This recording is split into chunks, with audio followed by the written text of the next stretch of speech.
Hello and welcome back to Bricking It. This week we're redesigning the Transfiguration classroom. We've already laid out the floor. We've got these 3:2 jumper plates for the students and for the desks. These tiles with 2 studs on the side.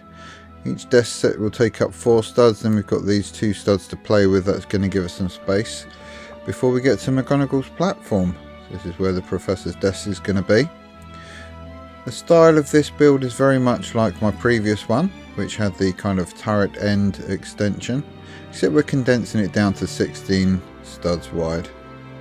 In that video I spoke about the ability to build this on there, and I'm just going to prove it can be done, because now that I've redesigned my Hogwarts, it needs to be smaller than it was. So we've got the pin brick there, that's going to attach it to the module next to it, and this it's actually going to be a little bit different from the usual models in just the way it's supported. Got one of these old stickers on here just for a bit of colour. I've used the panel there just to give a bit more hair room really for students. Top of this wall is going to be finished off with this rather odd collection of bricks. On the front we've got this slope going both ways, and that's because this piece is actually going to be supporting the front of the module next to it as well. On the back we've got these rounded bricks and this little arch piece, and they're going to connect on to this unique piece. It's the only one of these we've got in the back wall build. It's just a 1x2 with a jumper and a 1x5, 1x1x5, and then one of these, I call them loaf of bread tiles on there, and they just fit nicely into that archway. And then the rest of the wall will be made up of modules just like this. It's kind of a combination piece, combining those 2 elements we've just attached. On the outside we've got this cheese slope just to make it a little neater. And once we add this in, you'll see we get these little recessed archways just like in McGonagall's classroom. So now to build up our back wall, we just repeat that again and again and again and again and once more. And then we have our arches all along the back wall. That will just be finished with an opposite piece over there. Looks quite nice at the back. Obviously because it's an odd number of studs we do get that plain bit at the end, but each of the ends of this little bit match each other. The end wall I've already decided I might modify. So we've got the window in the middle and those 2 plain quite tall bricks either side.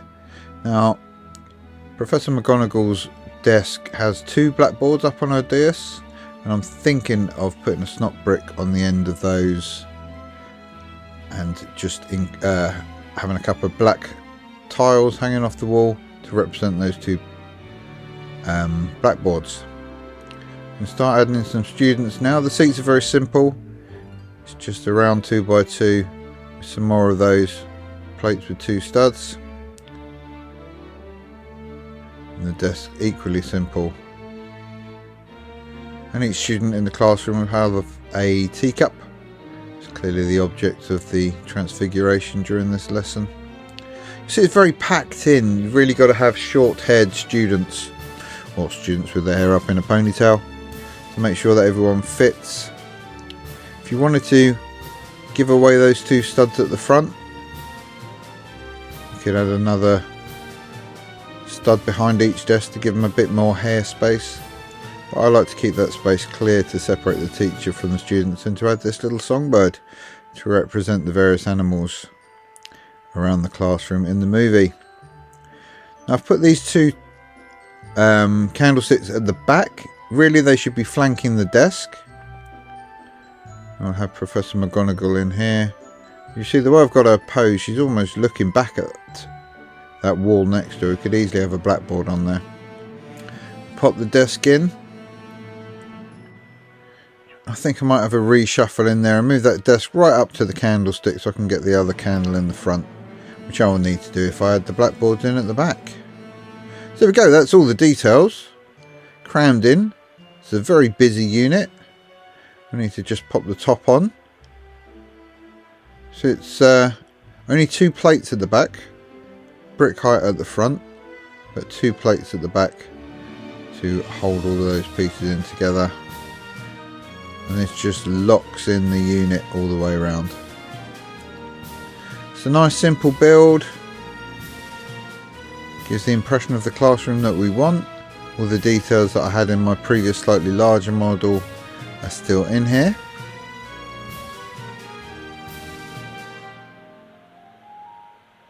So there's Transfiguration. You can see that diagonal brick hanging out the side, and that will help support next week's module. So thank you very much for watching. If you've enjoyed this video, please do leave us a like. And if you'd like to see more Hogwarts interior mock builds, then please subscribe to Bricking It. Bye bye.